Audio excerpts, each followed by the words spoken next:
Good morning mga ka-Ilyan, it's been a while.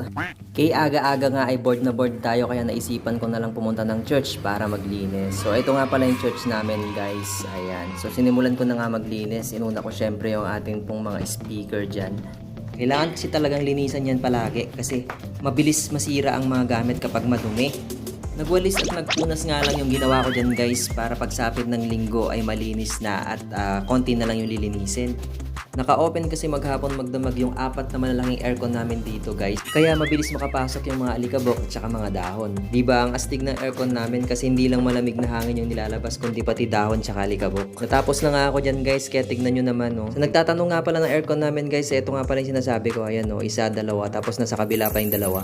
At natapos na nga tayo kaya oras na para umuwi kasi nabilad na yung ating jowa sa labas. Ayun no, tignan nyo. Hi! Ayan, saglit lang din naman ako naglinis guys para mabawasan lang ng konti yung kalat. So hanggang doon na lang guys.